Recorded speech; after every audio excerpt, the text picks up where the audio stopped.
Okay, today we're going to be working on Department 56 lamps, bat lamps. See, Department 56, because that's not going to be on here much longer, unfortunately. The reason we're working on them is these run on a battery pack, and there's a little wire that connects them, but if you notice, there's no wire that connects them, because the wire is sheared. This is the end one right there. And this wire sheared right there, and then this one tore and was attempted to try and be repaired, and it didn't work. Sometimes the wires are just, well, they get brittle. Could have been a crappy casting of the wires, meaning it was a defect and they weren't as strong or as flexible as they should have been. Rodents do it if you ever get rodents in your display. Unfortunately, I've had that happen. But not a lot of wire here to do any work with. So first thing we're going to do is peel off the sticker.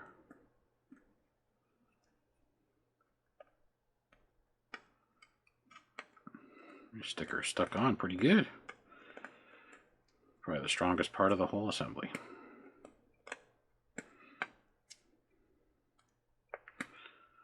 And even though the sticker is gone, their screen printed Department 56 is still right there. So if you had to do this to yours and you took it off and be like, I don't remember who made these, it was Lemax, Department 56, etc., they still have their screen print. There is a blob of hot glue right here in the middle, which probably goes to the wire here. Looking closely, there's a seam right here, probably hot glued on. I'm sure the bats are probably glued on too. Let's see, do they move? Actually, that one's not. That one is. Probably heat this up and you could maneuver the bat wings away and pull this globe off to replace the light. And you can technically replace the wire that drops all the way down the shaft to make a completely new one without resoldering. And test that theory. Let's try it. That way, if it works, you can watch me do it. If it doesn't work, you can watch me screw it up. So, better me than you, because we can work out together, which is the maybe best way to fix this. And I am going to, if I can fix it, I am going to use this thin red LED wire. Doesn't look thin, but this is standard LED wire, and this is the other stuff, and it's hard to tell, but it's actually slightly smaller. It's like 22 gauge, and this is 20 gauge. So this stuff's a little thinner and easier to work with because the strands are finer, so you can bend it a little bit tighter. I don't recommend it. Less, because these are so small. Zoom in a little bit to the working area. Now, the clicking sound you may have just heard was me turning on and setting the temperature on my heat pen.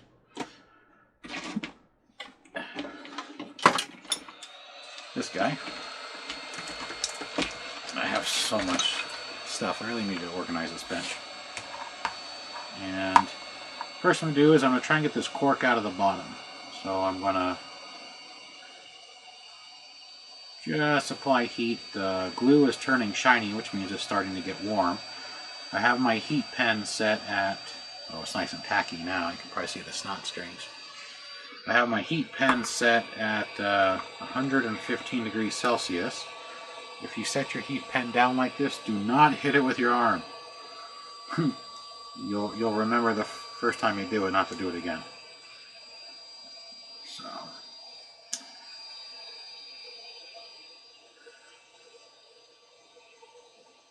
and this heat pen is part of a soldering station, which I'll link below, but you can actually buy the heat pen separately from a soldering station if you don't want to spend the money on a full soldering station setup.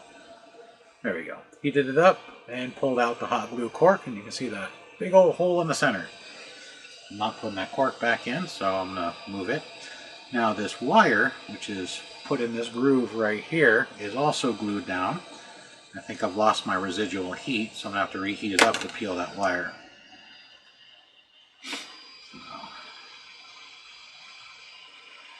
The thing about applying heat is, unless you're trying to melt something or get something really hot, keep moving it around, because you don't want to melt your plastic base. Now I'm just using a small blade screwdriver that's broken, and I'm trying to lift the wire out of the groove. It just does not want to get out.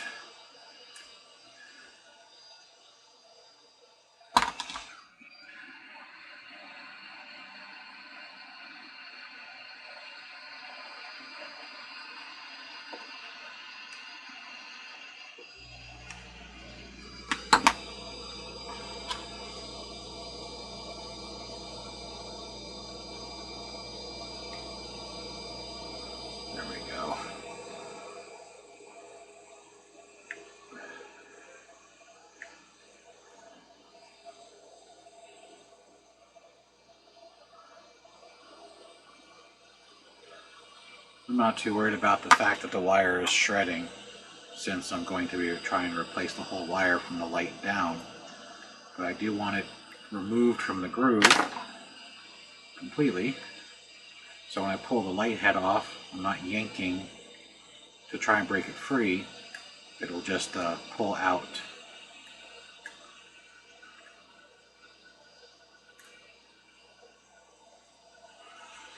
Oh, no, too far. The insulation of the wiring is still stuck inside the groove. I'll have to scrape that out. So next is find out which of these bat wings is stuck. Looks like all but one. And then talk about a broken screwdriver. If you'll focus on the tip, you'll see the tip isn't fully intact. So now I don't want to distort this globe, so I'm going to keep spinning it to try and get these bat wings hot. Hot enough to flex. Haven't changed the temperature, we're still at 115 Celsius. Now a power supply has a readout. If you get the heat pen, it just has wattage ratings. Like the heat pen I have that's independent from the power supply just says low and high, kind of like a hair dryer. I would recommend using the low setting and maybe keeping the distance away.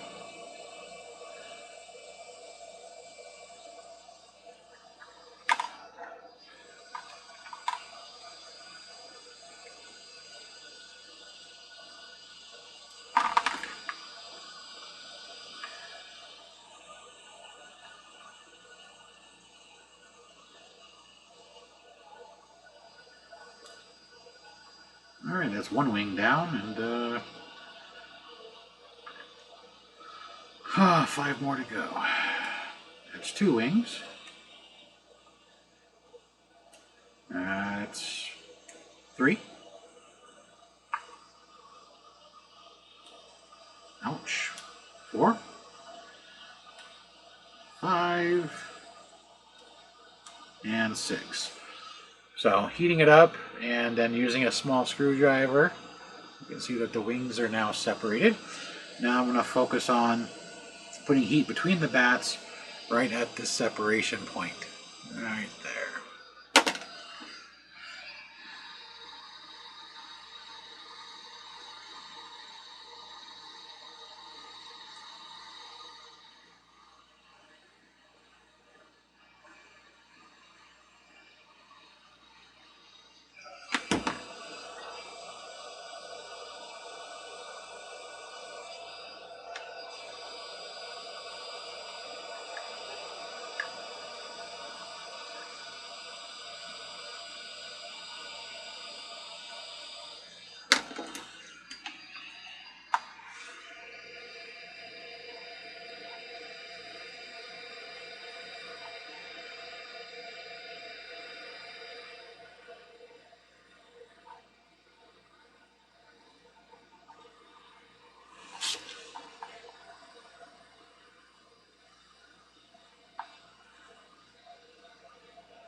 did a really good job of gluing this thing down. Can't even get it to budge. Use a slightly bigger screwdriver, see if I can get any leverage in here.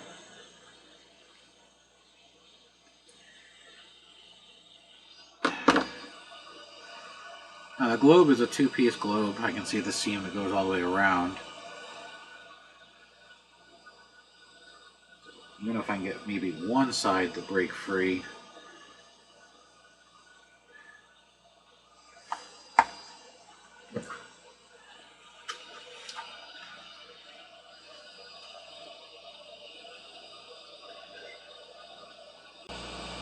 Yeah, I can see the glue up inside. Using a set of magnifying glasses, I'm looking through the opaque orange globe, and I can see the glue. So I gotta get it hotter, which means I have two choices. I can raise the temperature, or I can just prolong the exposure of heat to each of the three available sides.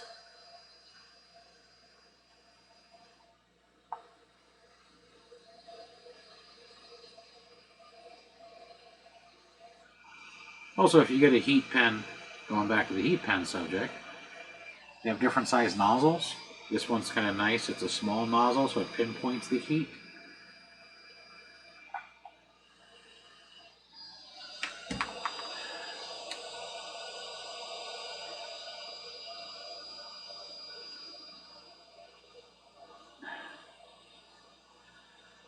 I'm just wiggling the globe to see if I can get any movement on this shaft. Holy smokes. They may have not used a hot glue, they may have used a super glue style glue, which is a little bit more resistant to heat.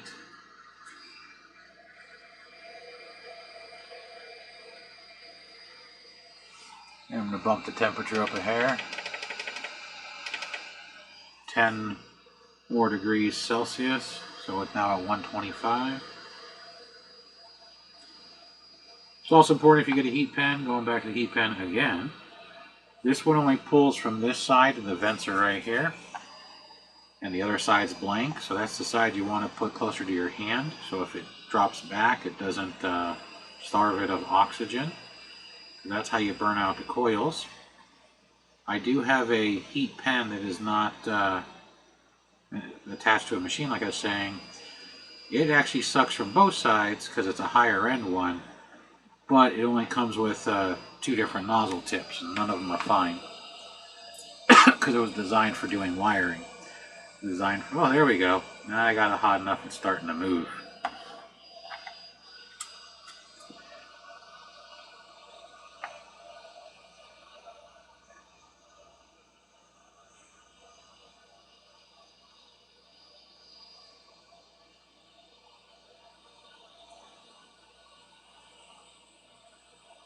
And you don't have to desolder the bat or the bats. The bats are actually glued only to the globe. So doing the wings, wherever the camera went, right there, is pointless. So, but there's the LED light. And now I can pull it out. So don't waste your time. This is why I do it here. De-gluing the wings with the heat gun. Just focus on the three spots between the bats that you can see there. So you can pull this out, which now that it's cooled off, doesn't want to go back in, of course.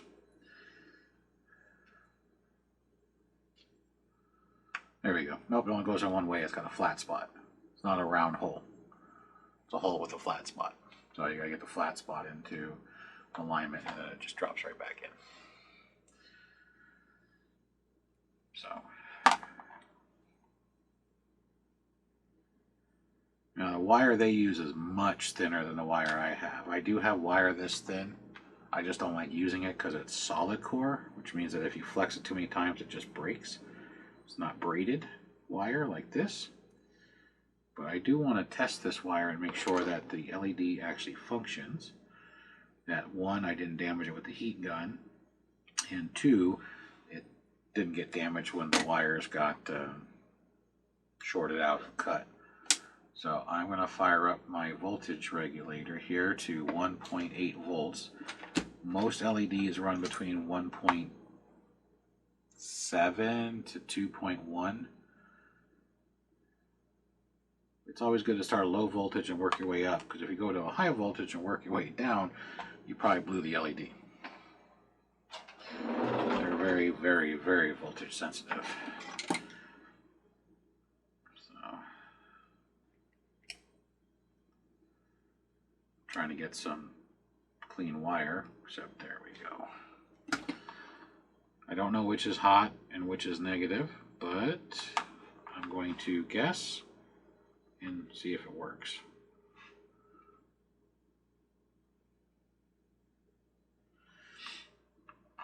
So I'm at 2.2 volts and I'm not getting any light. So let's reverse it.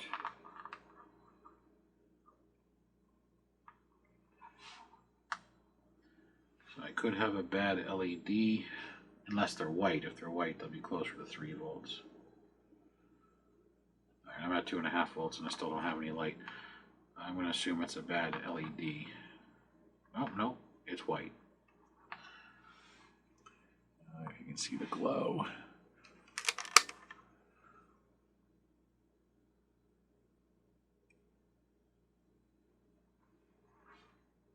There you go.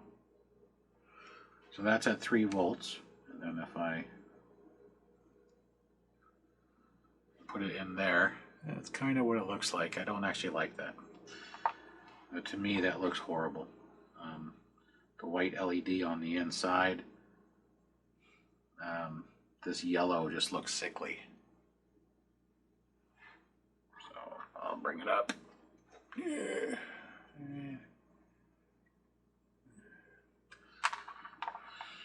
Maybe we'll change the color. I think maybe an orange LED would look nicer. Let's find out.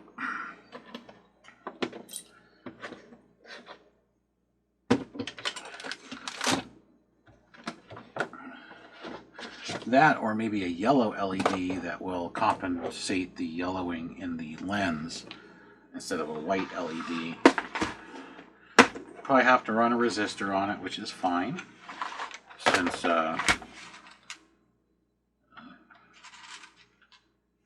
the yellow can't run at 3 volts. It'll burn out the LED.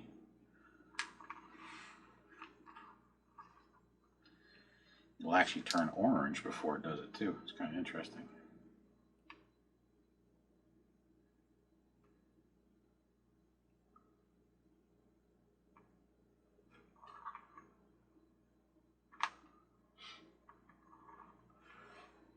For my little LED tester, there it is. It'll make it easier to test different lights inside the dome.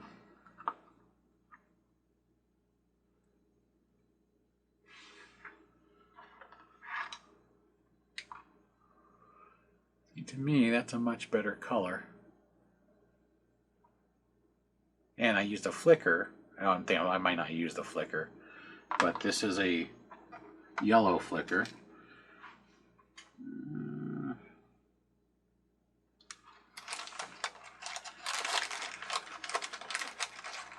And you can buy LEDs by the boatload on eBay and Amazon.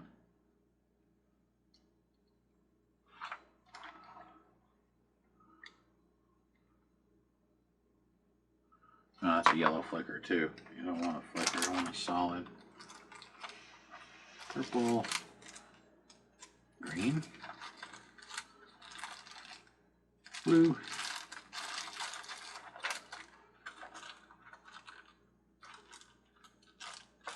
yellow green, not a very flattering color, pink, yellow. Also, they come in different sizes. These, one that was a second one I pulled out that was a flicker, which I'm not going to do a flicker, was a 5 mil, and these are 3 mil. There's a solid yellow. kind of a golden yellow. Oh, to me that looks a lot better.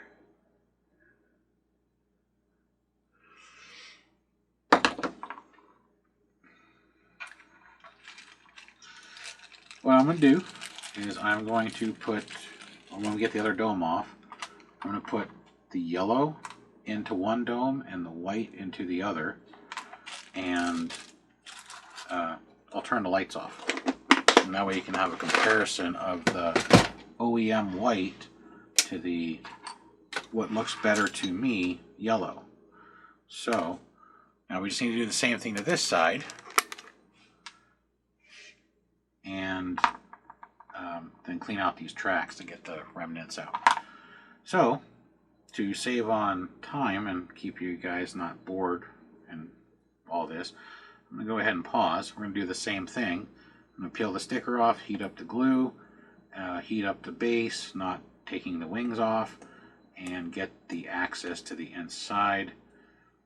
Actually, just real quick, I wonder if it will light up just as it is, since there is a little bit of a pigtail sticking out.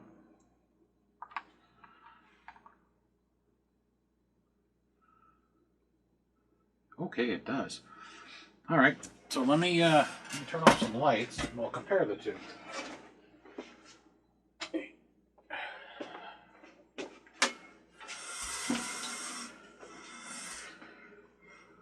Where I put my tester.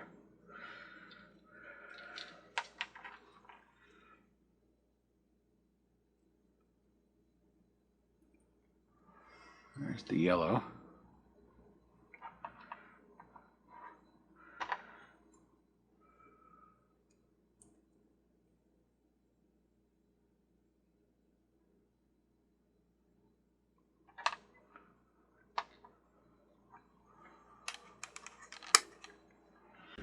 So there's the white light running at the 3 volts, and it looks white, and it looks off-white, and you can see the LED inside with your eyes. The camera doesn't show it.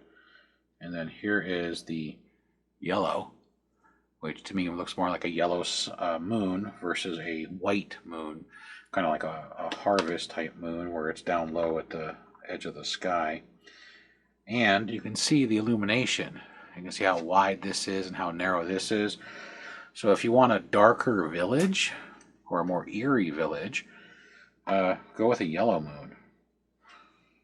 Heck, why not? Why don't we do this? Let me grab a red LED too, just for the sheer giggles of it. I don't know what color this one is, so let's test it real quick. It's blue. What a blue moon looks like. Because you got to remember, these are not clear lenses. Blue doesn't look too bad.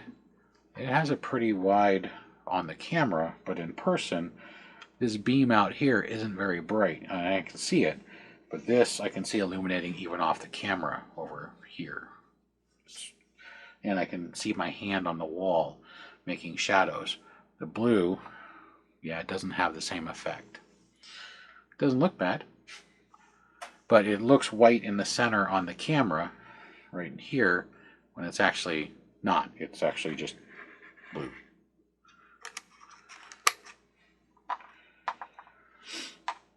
So I mean, if you have to take one of these apart and fix them because the LED burned out, the wires got sheared, something of that nature, then you might change the color. Now if you change the color, you are going to have to add a resistor so you don't blow the LED. This is red.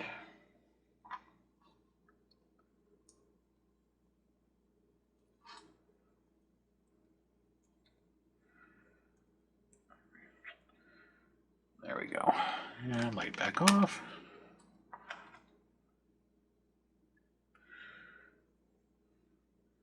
The red's not flashing. That's the red is the leads are a little thinner and they're not catching the connectors on the tester I have made. So move that out of the way here. That actually looks really good too. Still going to be personally partial to the orange-yellow color, but that doesn't look bad. It's kind of like a blood moon now.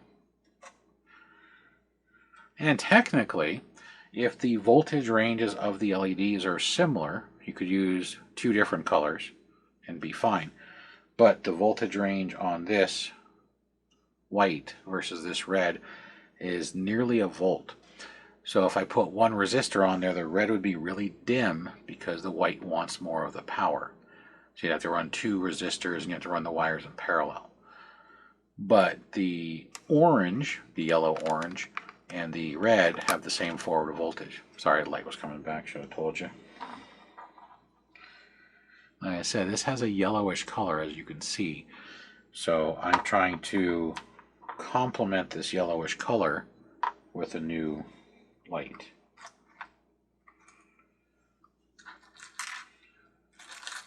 That's white. And this is orange. So I like the yellow. Let's see what it looks like with a little orange mixed in just for fun.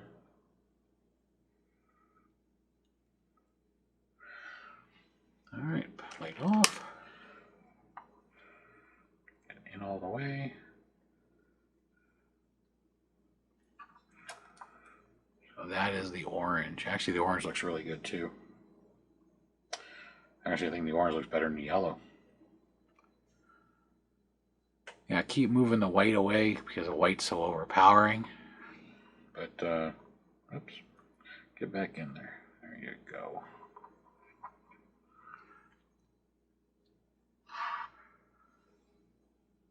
So, if you can get your LED to point straight up, the hot spot would be under the top, like so. Unless you crack the LED, then you won't have near as bad of a hot spot. But that actually looks really good too. So here's the orange up close. I'm going to swap it out for the yellow. Remember what that looked like.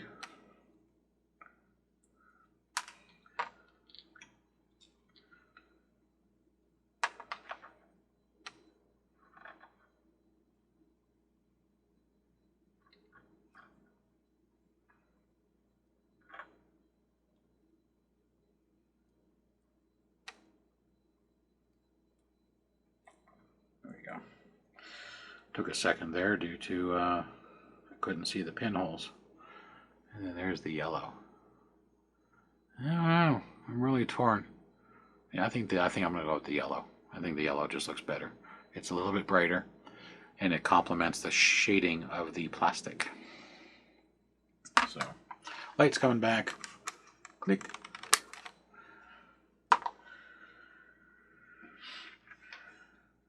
So, I'm going to go with the yellow and not the orange. I think this was the orange, so I can put it away. Yeah, it's the orange.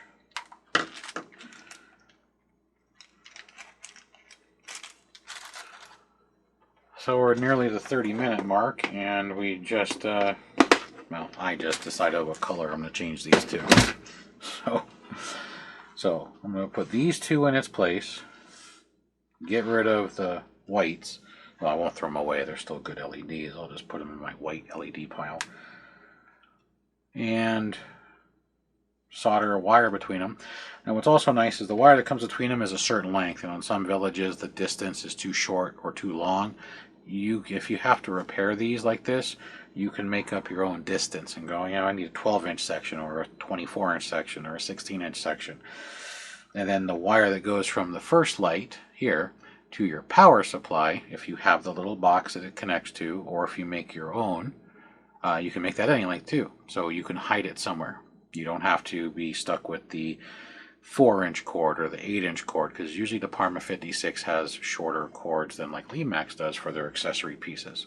So if you have to repair it, you might as well make it fit your display. Whatever length of wire you need, solder that wire length in.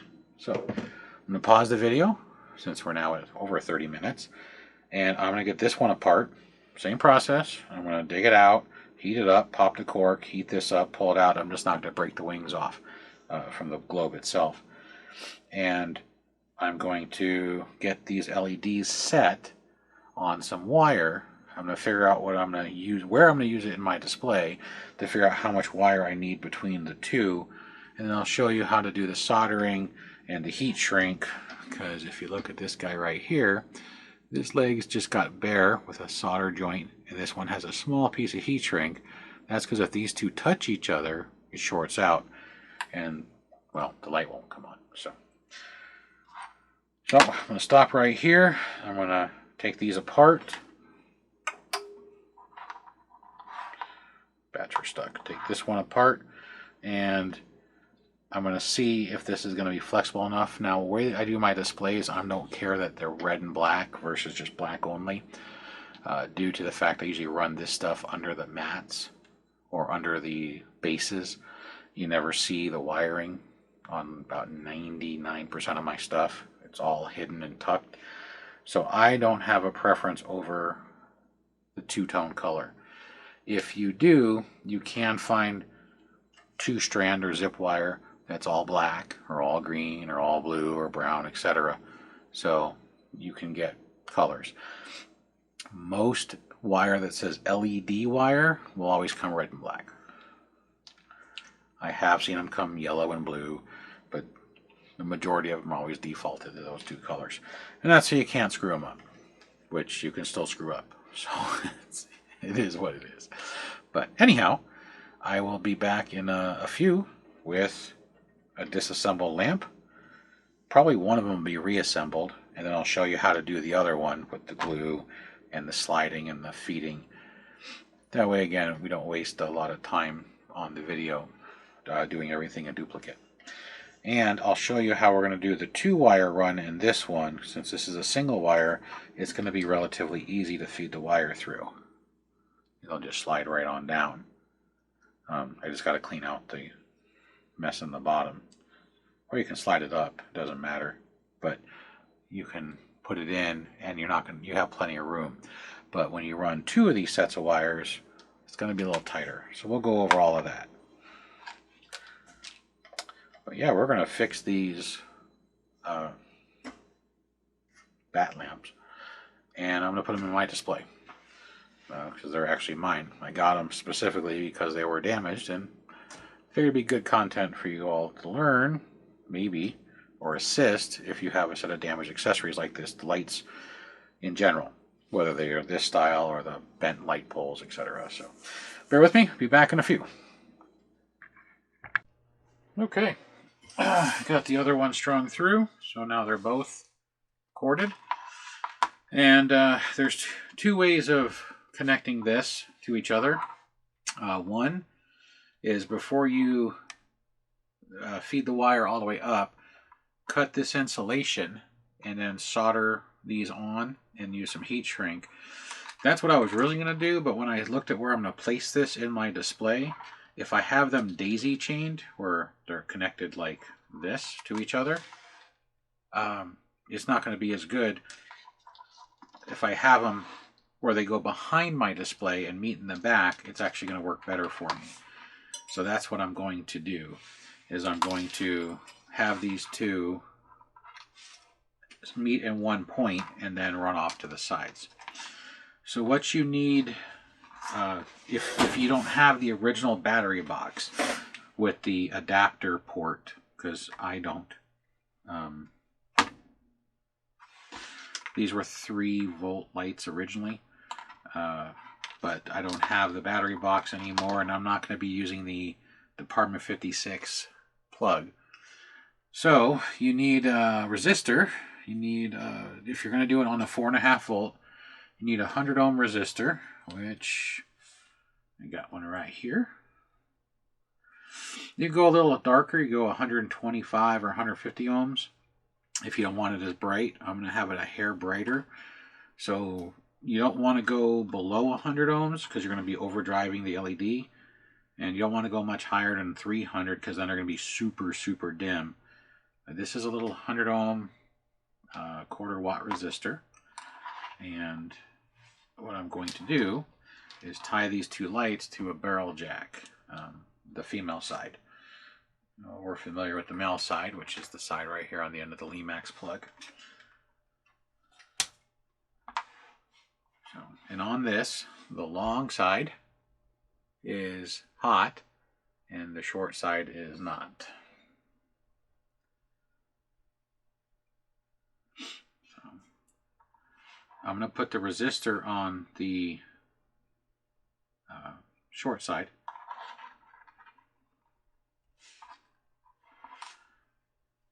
And there's a little hole. What I'm going to do is I'm going to feed the lead of the resistor through the hole and bring it back up and then twist it. I'll do a close-up here in just a second. This way I can guarantee a good solder joint with the most amount of meat.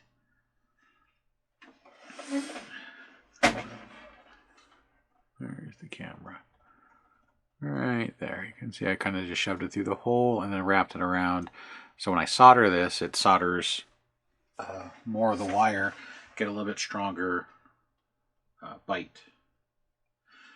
So I got the soldering iron on already and some solder.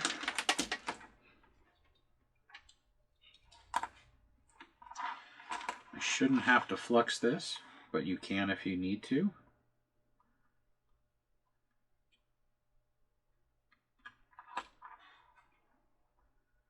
If you got helping hands, that might help too, because this is a round barrel and she's rolling on me.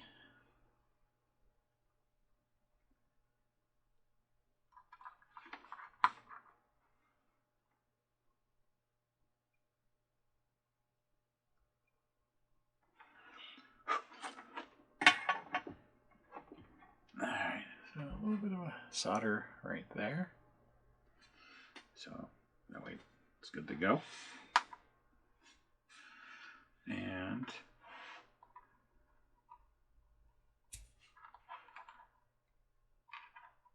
I'm going to connect the yellow and blues to themselves and then the long blue and yellow dash to them each other. Basically I'm doing this in parallel. Now if you do have to repair your lights, this is telephone wire I'm using, or very similar. It's solid core. It's not the greatest to use because if you try and flex it too much, it's brittle and it can break. I would get stranded. But I don't move my display. I don't put it away. I don't change its design. Once it's in its cube, it's pretty much there unless I have to take it out and repair it. Because, you know, animatronics or the LEDs burn out. Nothing lasts forever type deal. So, move those out of my way. I am going to use my helping hands just to stop this stuff from bouncing around on me.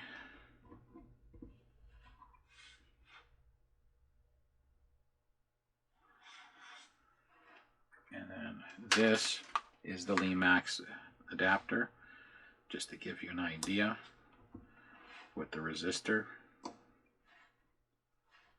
It is plugged in. I don't know if you can see them lighten up, but yeah, just like so. And we are going to be using heat shrink, so it's very important you put your heat shrink on first. I want to be using just a couple of small pieces of yellow for both independently, and then I'm going to be using a larger piece of black to help hold it to the plastic barrel. Sorry.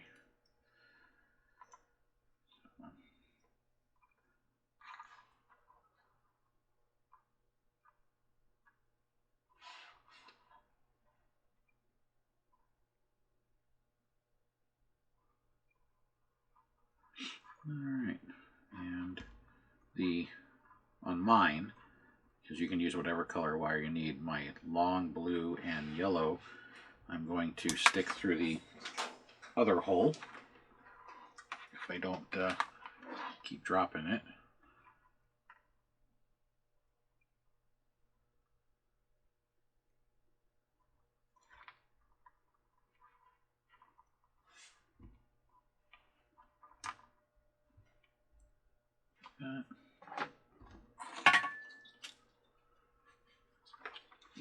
Now, if you had your original battery box for your lights, whether they be Department 56 or Limax, it doesn't matter. You just solder these wires to your box. Just open the box up. Most of the boxes are held together with just tension, glue, sometimes glue. Mostly they're just snapped together. You'll see where the wires go, and then you just hook them up and you're good to go. Solder them back on. You can twist them on, but I always recommend soldering so that way they don't come back apart. This is more of an extreme case where the whole thing got yanked apart and destroyed and the battery box got lost or misplaced. So, and you can see the lights are on.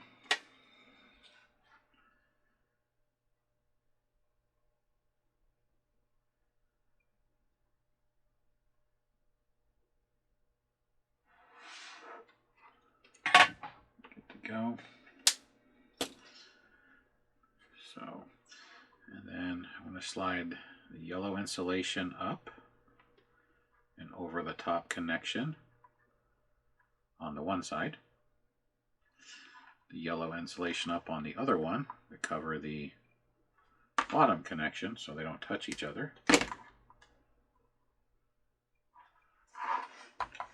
Like so. And quickly shrink them.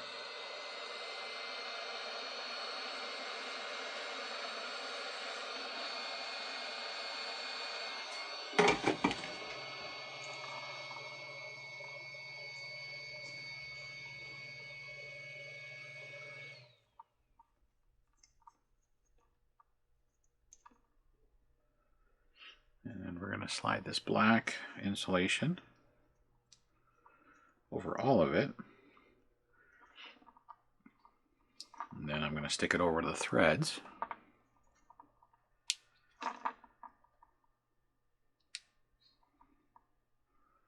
Like that. And then we do the same thing.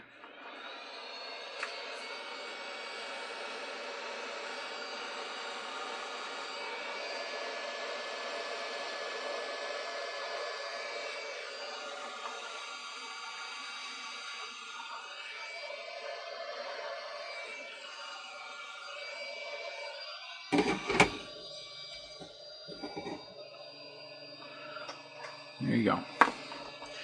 So there's the two lights. I'm going to go kill the shop lights.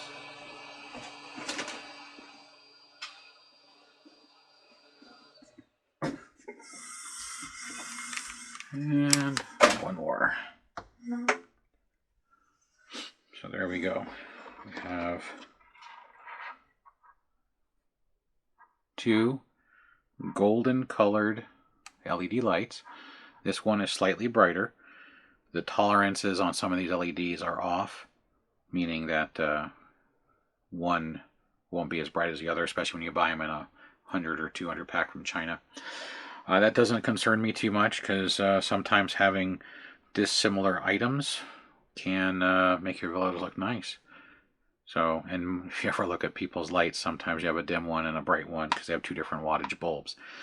These are the same, it's just that one isn't as bright as the other, which means this one will probably burn out first, this one here, because it's probably pulling a little bit more power. I'm going to turn the lights back on. Now, before you do all this soldering to the plug end, you can actually run black heat shrink down this entire length. You can wrap this in electrical tape.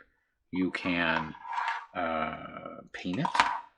You can use a Sharpie. You can do all sorts of stuff if you don't like this yellow and blue or whatever color wire you buy. I use mats, so I just have a little hole that the wire would go underneath the platform, and then go to one of the 3-headed adapters, which most people don't like. But this isn't drawing much of any power. You're drawing 0.25 or a quarter of an amp. It's negligible. Not much power at all. So, but this was an extreme case of the wires getting damaged. And I will give you another tip that I had to do a little bit. If you have to replace the entire wire through the pole due to it got torn at the base like this, these were, I use a little hand drill and a small drill bit that's the size of the hole on the inside, and I ran it in here to clean out some of the extra glue that was causing me a problem when I was sticking the wire through. There was some glue at the top and there was some glue on the bottom on this light pole, because this one's got the double notch for the daisy chain, the notch there and the notch there. So using a handheld drill with a drill bit, I was able just to go in and slowly get that glue that was up inside out. So, but normally the wire will just come right out like it did on this one. It just came right out when I pulled the cork. This one, when they hot glued it together, they got it really far inside of the column or the pole. So, but that's basically it. I've done this on many different lights that I've either acquired or purchased that were broken intentionally so I could rewire them, because I can make this wire any length I want. So if I know my display is in a 13-inch cube, which all my pieces pretty much are, you can see it on one of the previous videos, a little quick video of the room, and go, well, from the plug in the back to where the light's going to be, I only need 10 inches of wire, or well, where I'm going to have the plug for the 3 head, I need 15 inches of wire. But you also have to remember the wire has to be measured from the bulb, the LED, down, and then over to wherever your plug is going to be, whether it's on a barrel jack like this, or if it's on the original battery box. So you have a little play when you do something like this. For me, this is actually a hair too long, but it's fine. Where I'm going to stick it, I can easily weave this wire in case I ever do decide to change this one platform I have. I have an elevated platform I'm going to put these on. And also it allows me to go, if I put this in the center and pull these out, these guys are a little over 3 feet apart. They are from base to base. Right now, without pulling that wire super tight at the center junction, they're at 38 inches. So if you had a large platform and you wanted the lights farther away, something like this would work, where you can make your own distance wire. So that's it. A lot of things you can play with, a lot of things you can do. Customize it to fit your village. Hopefully you never have to deal with this, because it's not the most fun, and finding thin wire like this is a pain. I would recommend, again, if you have to do this, you do not use solid core like I used, if you're going to be putting it away every year. Because the more times you bend this, the faster it's going to break. Whereas braided wire won't. Unfortunately, my thinnest braided wire or LED wire did not fit in this pole. So I'll just use the copper solid core, just because once it's stuck in the display, I'm probably not going to move it. So, but anyway, thanks for watching. I'll put links below to like the barrel, the soldering station if you don't have one, and a basic soldering kit you can get. If you don't have a heat gun, you can just use a lighter for the insulation. Just don't catch your stuff on fire. But yeah, LEDs are easy to find. You can get them on Amazon or eBay. You can just search LEDs, your color, your quantity will usually be determined by the seller, and you can get them pre-resisted. Instead of putting a resistor in here like I did, you can buy LEDs that are for a 5-volt power supply that come pre-resisted for a 5-volt power supply, or a 12-volt power supply, or 24, 120 volts AC, things of that nature. So other than that, we're good to go as far as this one. Not terribly difficult. The hardest part is getting the wire through the shafts and getting the tops off. And if you do have this specific set from Department 56, you don't have to pry the bats off. Just pop it at the base with some heat, and you're all set. So until the next one, thanks for watching.